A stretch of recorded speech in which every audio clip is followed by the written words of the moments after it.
So, hi guys. Ito ang ganap namin ngayon. May mga dala ng mga basket. So, ang gamitin mo namin. So, yeah. Balitaan namin kayo mamaya.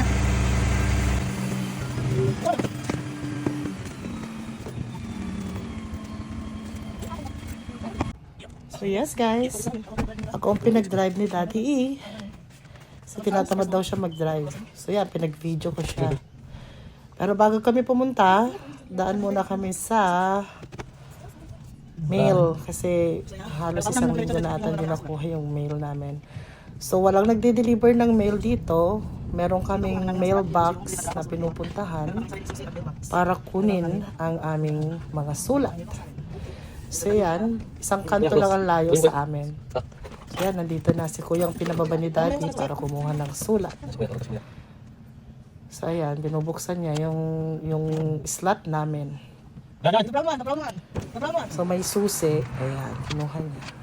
So, as usual, mga bills at mga flyers ang laman ng mailbox. Ano pa nga ba? Buti sana kung pera no? So, ayan, nag-drive na kami.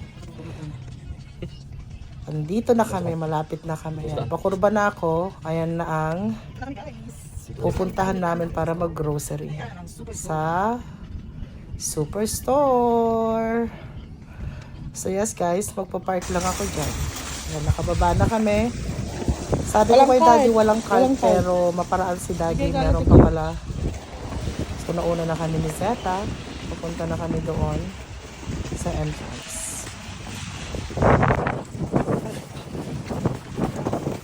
Give him a coin.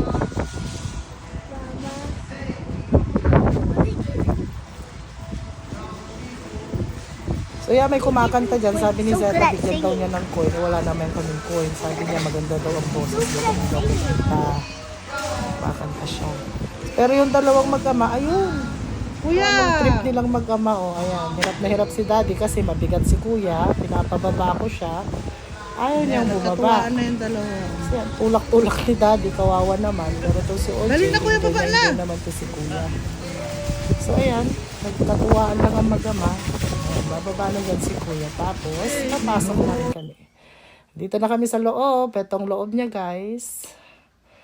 So ayan, pinapapili ko na sila kung anong gusto nila. Pero tong si Zeta, as usual, may napili na naman agad-agad. May nakuha na naman agad-agad. Muffin, chocolate muffin. Chocolate muffin ang nakuha niya. Ang napili niyang flavor. So, add to cart na yan. Tapos nagpakuha si Daddy ng pipino. Add to cart din. Tapos may nakita kaming naka-sale. Sabi ni Zeta gusto daw niya. Pero tinagnan ko ang presyo. Mahal pa rin. So, sayo-sayo na naman siya doon. Tapos sa mga bulaklak, pang indoor, mahal $6. Lakad-lakad kami. Yan, nagtitingin ng presyo, tingin-tingin lang, pero wala naman. Mga mahal kasi, hindi naman sa kaso nga lang, hindi naman kailangan. Marami pa namang mga extra dito. Dito na napadpad kami dito sa mga shampoo, kasi wala na kami shampoo, diba? Ubus na. Pero yung tinitignan naming shampoo namin, wala. Sa Costco kasi namin binibili, pero dito wala. Pero may nakita kami mura, so yun ang binili namin. So yan, tingin-tingin kami. Pero wala kaming makita. Pero ole, ole, ole, ola. Wala. Wala. Wala. Head and shoulder naman yan. So walang wala yung olay na binibili namin. So yun, kumuha lang kami dun sa baba yung nag-sale lang yun. Oo, nakalimutan ko na anong brand yan. So yes, kinuha na ng mga bata. Add to cart na naman. So, andito kami ngayon sa bilihan na ng mga gulay. So, pinapakuha ni Daddy si Kuya ng patatas. So, mga tingi-tingi yan, mga nakilo-kilo na. So, nandyan mga carrots, mga prutas, mga mansanas. Okay, so now we're finished shopping.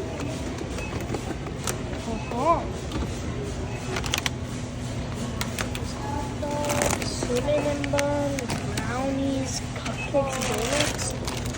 Wait. chicken. How many? For the tinola, How much?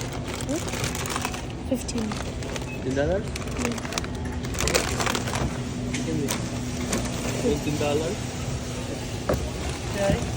Sorry, $15? So yan, nididiskusyon sila sa manok kasi $15 daw.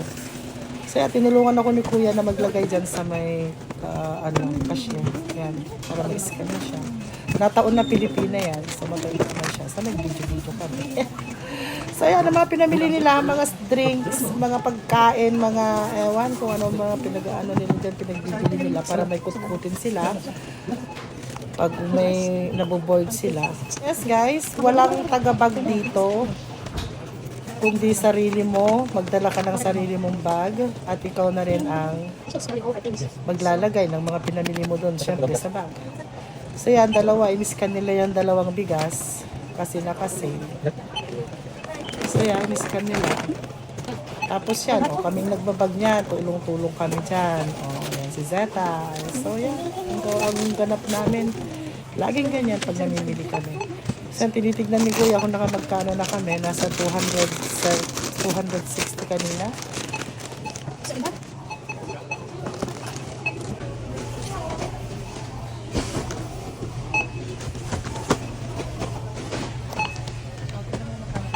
Our house is 264 already. So 71. When it's too cold. When it's too cold, it freezes.